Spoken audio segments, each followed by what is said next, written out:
en el libro de Joel, ¿verdad? En el capítulo 1, palabra de Jehová que vino a Joel, hijo de Petuel. Oíd, ancianos, y escuchad todos los moradores de la tierra. ¿Ha acontecido algo semejante en vuestros días en los cuales de vuestros padres? Hace una pregunta. De esto contaréis a vuestros hijos y a vuestros hijos y vuestros hijos a sus hijos y a sus hijos a la siguiente generación. Amado hermano, hay una historia que Joel está proponiendo que debe leerse o decirse o contarse de generación tras generación. Y cuando empieza hablando, y sigue diciendo, ¿verdad? Y nos da un ejemplo acerca de lo que es, empieza diciendo, ¿verdad? En el capítulo, en el verso 3, en el verso 4, dice: lo que dejó la oruga se lo comió el saltón, y lo que dejó el saltón se lo comió el revoltón, y la langosta se comió lo que el revoltón había dejado. Interesante, ¿no? ¿Qué quiere decir esto? Bueno, esto quiere decir que había venido una plaga grande, una plaga que había afectado, ¿verdad?, en diferentes áreas. Pero ¿sabe algo interesante? Que aquí nos está hablando de la langosta. Y para eso, ¿verdad?, hay una langosta. ¿Alguno ha comido langosta alguna vez? Más de alguna vez, ¿verdad? O hemos escuchado, ¿no?, o hemos visto esos platos grandotes de langosta. Por cierto, bastante caros, a algunos no les gusta, pero hay dos tipos de langosta. Y por ahí les tengo una imagen donde muestra dos tipos de langosta. Una es la langosta que normalmente nos comemos, ¿verdad? Esa es una. La otra langosta, ¿verdad?, es la que tenemos por allí. Mire, algunos le llaman chapulines, algunos le llaman saltamontes. Son familiares de los grillos también, ¿verdad? Hay otros que son un poquito diferentes. En algunos lugares pues le llaman grillos a todo, ¿verdad?, o saltamontes a todos. Pero estas langostas, hermanos, que están ahí, que estamos mirando, entonces, las que se comen, también se le llaman crustáceo marino.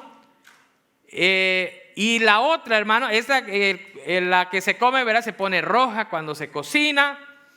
La otra es un insecto de cuerpo delgado, ojos prominentes, unas antenas finas y tienen 6 patas.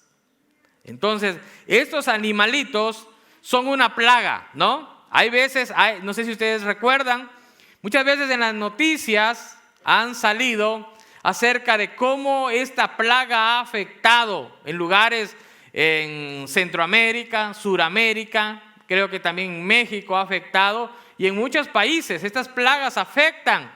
Ahora, interesante que aquí nos está hablando, primero habla acerca del proceso, ¿verdad? Y habla en 4 fases. Y empieza hablando allí que primero llegó la oruga, como en forma de gusano. Y conforme fue creciendo, lo que dejó la oruga vino, ¿verdad?, y lo que dejó se comió el saltón. El saltón es el pequeño, los recién nacidos, ¿verdad?, cuando están recién nacidos. Y luego el revoltón, no el revoltoso, ¿verdad?, que va cerca por ahí. No, tranquilo, no está hablando de los revoltosos. El revoltón es el que está en la edad un poquito más grande. Y lo que había, imagínese que hay una plantación de algo. Y primero viene una plaga en forma de gusanos y los gusanos empiezan a comérsela. Pero después de allí llega, cuando ya están en pequeños, las langostas sigue haciendo daño. Continúa creciendo y continúa haciendo daño hasta que lo termina todo, ¿verdad?, en su fase cuando está como langosta. Ahora, ¿Por qué nos está diciendo esto el profeta? Nos está empezando a hablar de un juicio de Dios. Interesante que muchas veces queremos escuchar del amor de Dios, de que sí, todo te va a ir bien, que no hay problema, tranquilo. Pero sabe que el profeta empieza de una manera diferente. Y él empieza hablando de juicio, que hay un Dios y que ese Dios es un Dios justo. Por lo tanto, si Dios es un Dios justo, va a impartir justicia. Si Él dijo que hay cosas que tienen consecuencias, tendrán consecuencias. Joel estuvo profetizando alrededor de los años 800 antes de Cristo. En ese tiempo, unos años anteriores, existió un hombre llamado Acab. Acab era un rey, el rey Acab. Y Acab, amado hermano, se casó con una mujer que no era parte de los israelitas. Esta mujer se llamó Jezabel. Acab se casó con Jezabel y ella adoraba a otros dioses. Ella adoraba a los Baales. Ella tenía otros dioses. Y esta mujer, cuando vino a Israel, trajo todas sus costumbres y empezó a edificar templos para Baal. ¿Y sabe qué? Acab también se fue en esa dirección y empezó a adorar a los Baales. El Señor habló fuertemente a Acab y al pueblo de Israel. El Señor, cuando miraba que el pueblo iba torcido, levantaba un profeta y el profeta venía a hablarle al pueblo. Venía a decirle: van por mal camino, arrepiéntanse, si no va a venir el juicio de Dios. Elías estuvo profetizando en aquellos tiempos.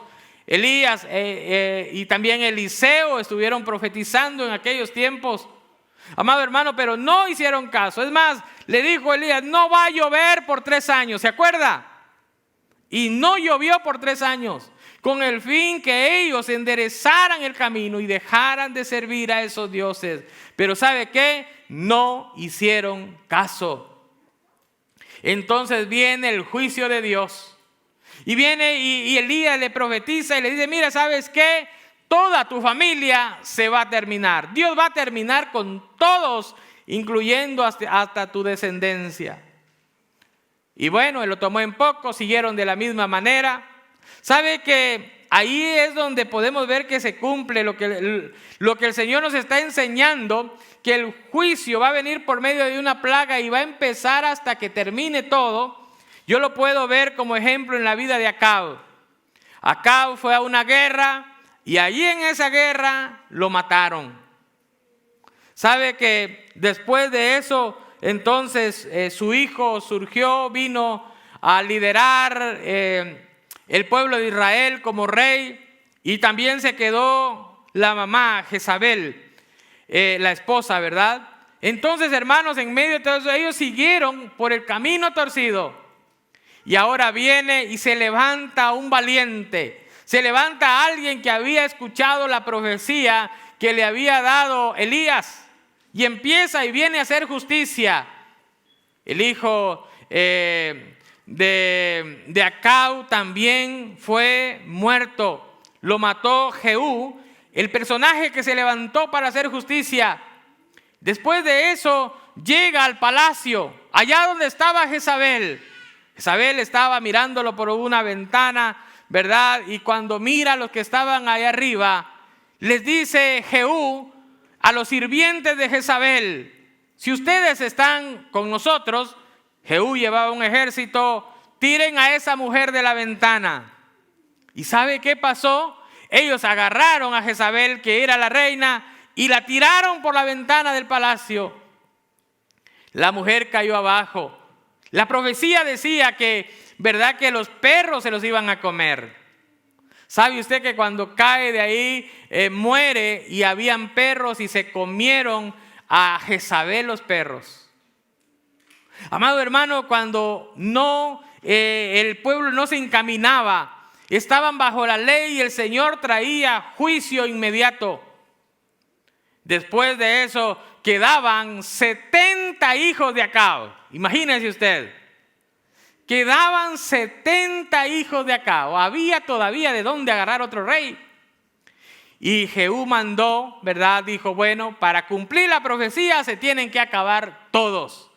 Y entonces los que estaban cuidándolos dio orden para que todos fueran decapitados. Y de esa manera se terminó toda la descendencia de Acab. ¿Sabe? Cuando estaba leyendo lo de Joel y estaba viendo lo de Acab, ahí se cumplió. Llegó en las 4 fases, llegó primero, ¿verdad? Terminando Acab, a sus hijos, a la esposa y aún, ¿verdad? Toda su descendencia. Es más, al final, como tenían sacerdotes, ¿verdad? De Baal, imagínense, en el pueblo de Israel tenían sacerdotes de Baal. Jehú mandó a llamar a todos los sacerdotes de Baal y que entraran al templo y que iban a adorar a Baal. Cuando todos estaban juntos adentro, empiezan a exterminar a todos los profetas de Baal.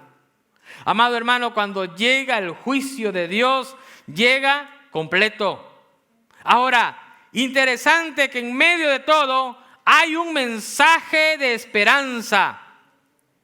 Por eso en la palabra del Señor dice, proclamad ayuno, convocad asamblea. Joel 1:4, proclamad ayuno, convocad asamblea, convocad a los ancianos y a todos los moradores de la tierra, de la casa de Jehová vuestro Dios, y clamad a Jehová. Amado hermano, ahí es donde empieza el mensaje de arrepentimiento. Y hay un llamado de arrepentimiento. En Joel capítulo 2, verso 12 dice, vuestro Dios dice, arrepiéntanse ahora mismo y también de su manera de vivir. Lloren, ayunen y vístanse de luto. Tal vez Dios decida perdonarlos. Amado hermano, es interesante poder ver que la palabra del Señor nos habla de un Dios que hace juicio, pero también nos habla de un Dios misericordioso que nos da muchas oportunidades. El Dios de las oportunidades.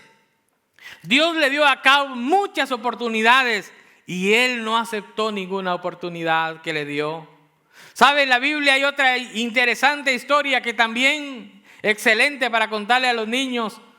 La historia de Jonás. ¿Se acuerda de Jonás? A Jonás lo mandaron, le dieron un mensaje.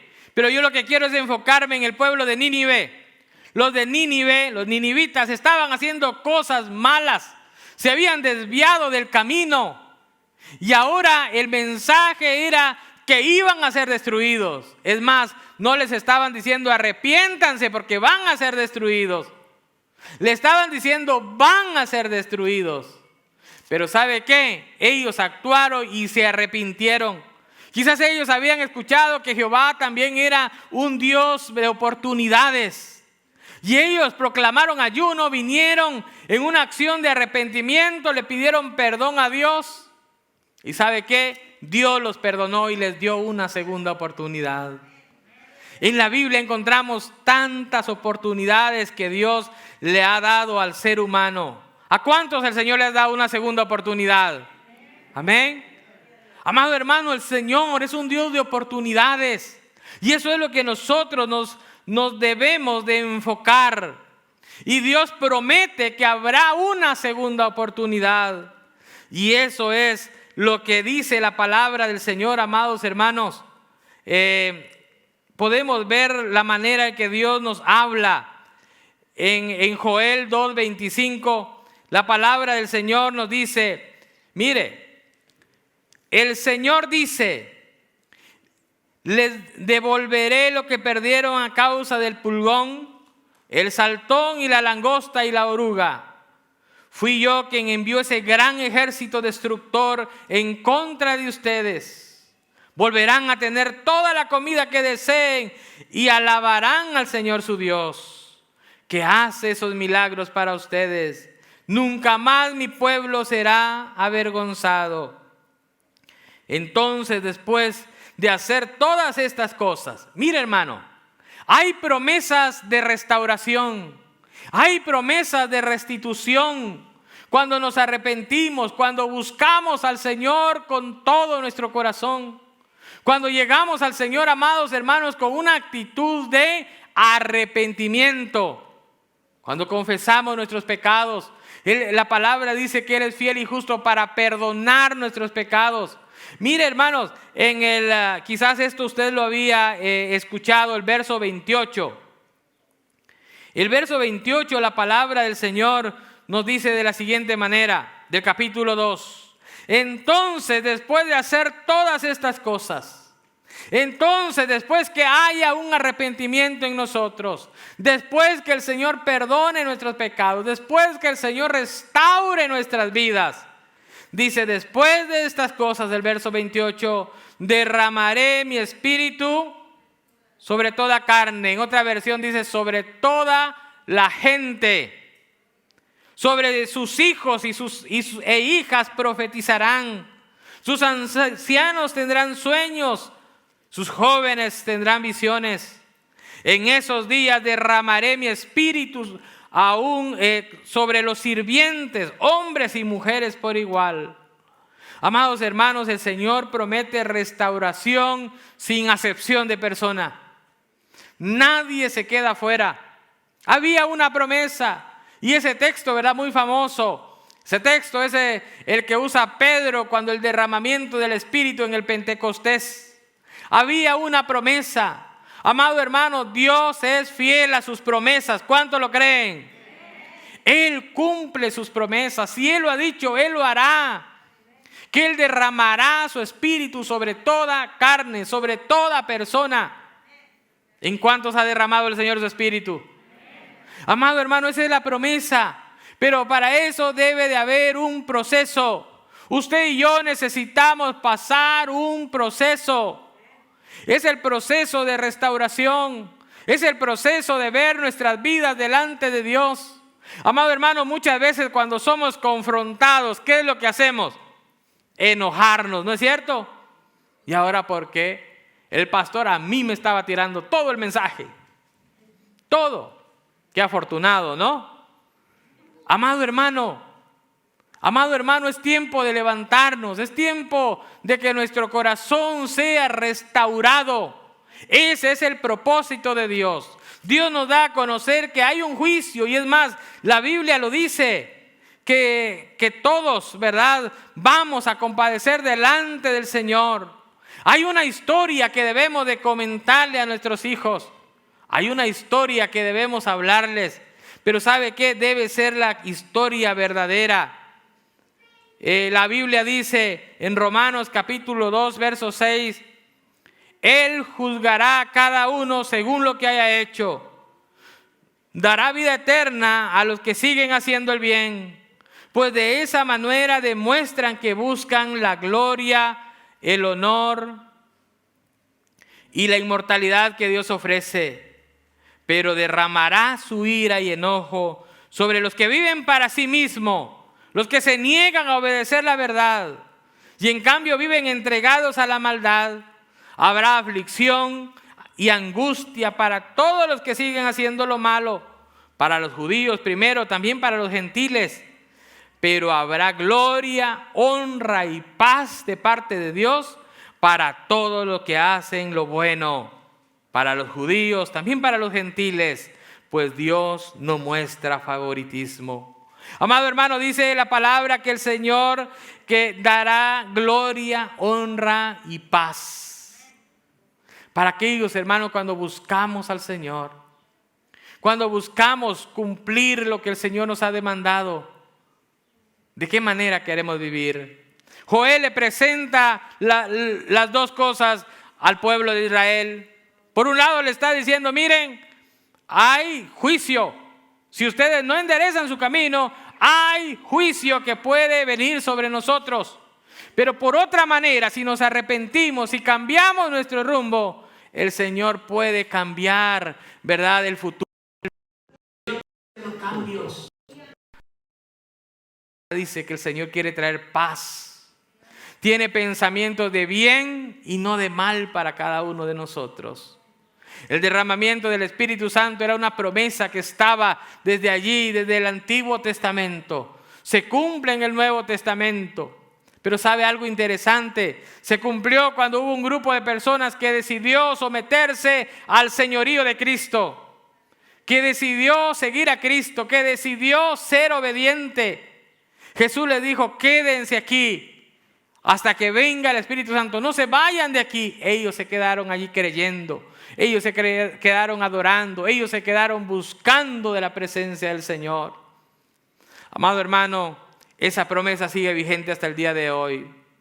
Todos los días el Señor sigue derramando su Espíritu Santo sobre aquellos que le creen, sobre aquellos que le buscan, sobre aquellos que lo desean.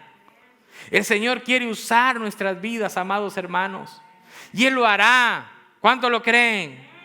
El Señor nos ha dado dones, talentos para que usemos, para que nos levantemos en el nombre del Señor, para que le sirvamos con un corazón humillado, con un corazón sincero delante del Señor. Amado hermano, esta mañana tenemos un tiempo para poder sincerarnos con el Señor. Usted sabe por qué camino anda. Usted sabe qué está viviendo el día de hoy. La palabra del Señor nos confronta. La palabra profética, esa es la palabra profética. Ese es el mensaje profético. El mensaje profético es un mensaje confrontativo. Que el Señor nos está confrontando día a día, nos está confrontando de qué manera vivimos. ¿Y sabe qué? Porque el Señor quiere lo mejor para cada uno de nosotros. Porque el Señor quiere que nosotros estemos con Él eternamente, gozando de paz, del amor, de la presencia de Él. ¿Qué le parece si nos ponemos de pie en este momento y hablamos con el Señor? Él siempre está dispuesto. Él siempre está dispuesto para perdonar. Él siempre está dispuesto para renovarnos. Nuestra vida puede ser constantemente renovada cuando venimos delante del Señor. Pero ¿sabe qué? Debemos de hacerlo con un corazón sincero, con un corazón íntegro delante del Señor. Y poderle decir: Señor, aquí está mi vida.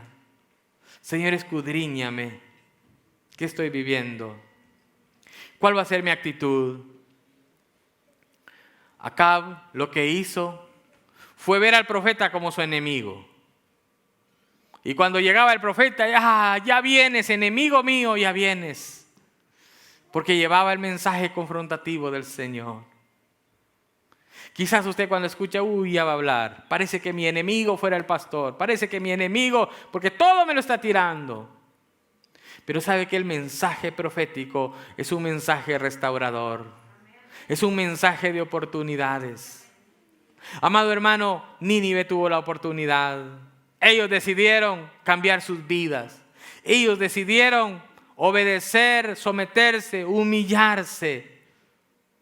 Y ellos tuvieron perdón.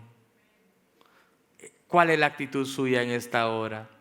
Este día tenemos un tiempo especial de celebrar la cena del Señor. Preparemos nuestro corazón. Seamos sinceros delante de Dios. Oremos. Padre, gracias te damos en esta mañana, Señor. Tú eres un Dios de oportunidades. Nosotros lo creemos, nosotros lo vemos, Señor. Porque tú nos has dado, Señor, muchas oportunidades.